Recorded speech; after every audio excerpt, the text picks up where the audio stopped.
নবীজির পিছনে নামাজ পড়তেছেন, ওই সময় ওখানেও আমাদের নবী মুসা নবীকে পাইলেন, আবার মুসা নবীকে ষষ্ঠ আসমানে গিয়েও পাইলেন। তার মানে বোঝা যাচ্ছে নবী রাসূলরা ইচ্ছা করলে জমিনেও থাকতে পারে, আসমানেও যাইতে পারে, আবার মাজারেও থাকতে পারে, হজেও যাইতে পারে। অতএব ওয়াসআল, আপনি সওয়াল করুন, প্রশ্ন করুন, এটা আমার নবীর জন্য স্বাভাবিক, অন্য নবীদের ব্যাপারেও স্বাভাবিক।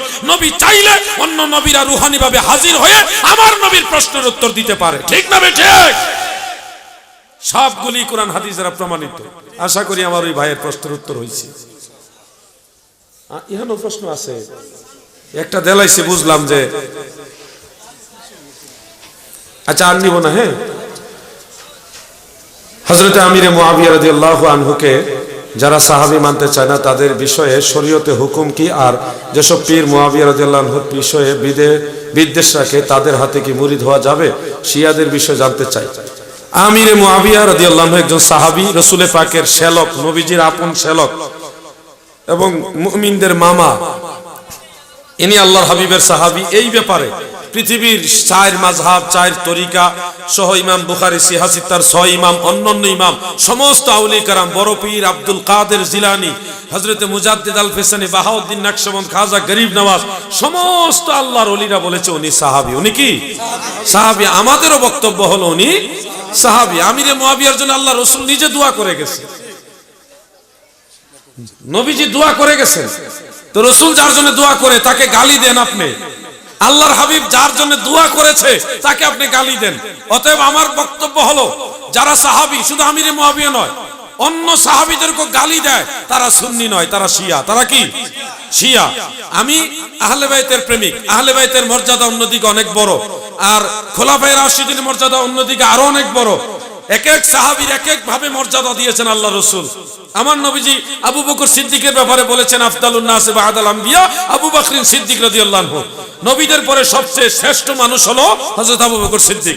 হযরত ওমরের ব্যাপারে বলছে, লাউ কানা নবিয়ান বা'দি, আমার পরে যদি কেউ নবী হতো, লাকানা ওমর ইবনুল খাত্তাব, সে অবশ্যই খাত্তাবের বেটা ওমর নবী হইতো। সুবহানাল্লাহ।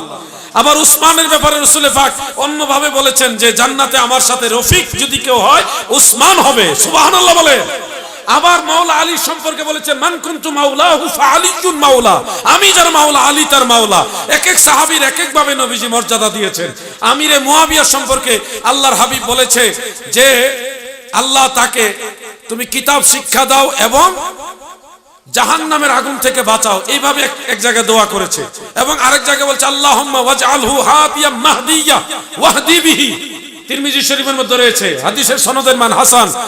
আল্লাহুম্মা ইজআলহু, আল্লাহ তাকে নির্ধারণ করে, তাকে বানাও, হাদিয়াম মাহদিয়া ওয়াহদি বিহি, তাকে মানুষের পথ প্রদর্শক বানাও, তার দ্বারা বহু মানুষকে জান্নাতের পথ দেখাও। সুবহানাল্লাহ। এজন্য সাহাবায়ে কেরামকে গালাগালি যারা করে তারা কখনো আহলে সুন্নাত হতে পারে না, এরা শিয়া। আমরা আহলে বাইতকে বেশি বেশি আলোচনা করব। মাওলা আলীকে নিয়ে, খাতুনে জান্নাত হাসনাইন কারিমাইন আলাইহিমা সালাম, ওনাদেরকে নিয়ে বেশি বেশি আলোচনা করব। খোলাফায়ে রাশিদিন নিয়ে বেশি বেশি আলোচনা করব। আমিরে মুআবিয়া সম্পর্কে প্রশংসা করতে পারেন আর না পারেন, চুপ থাকেন। কোন সাহাবীকে গালি দেওয়ার কোনো যোগ্যতা আমাদের নাই।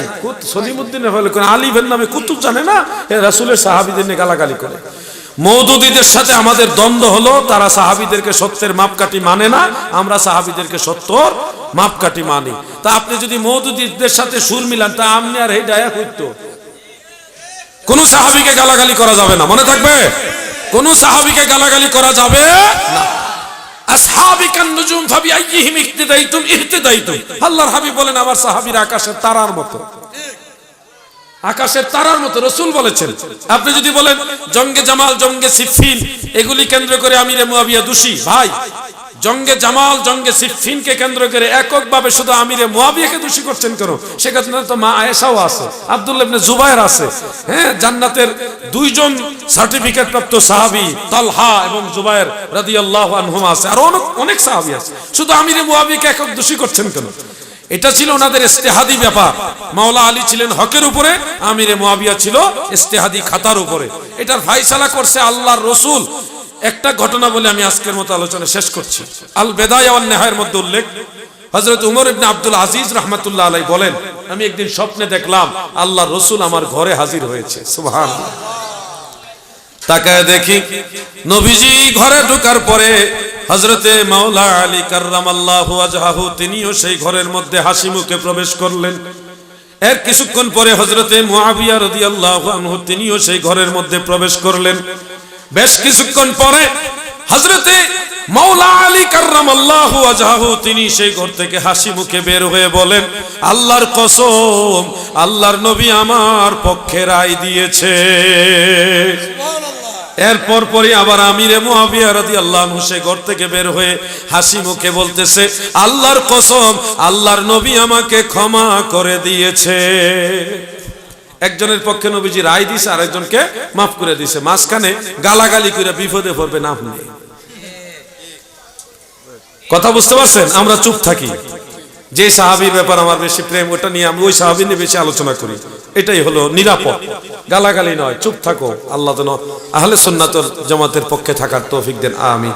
আজকের মতো আলোচনা এখানে এতে, আল্লাহ হায়াতে বাঁচাইলে হয়তো আবার দেখা হবে ইনশাআল্লাহ। এই আমি উঠছি না, আমার আগে যাইতো কাছে চিন্তা করছো, তারা বাড়ি মনে কাছে। আল্লাহ যদি হায়াতে বাঁচায় আবার দেখা হবে ইনশাআল্লাহ।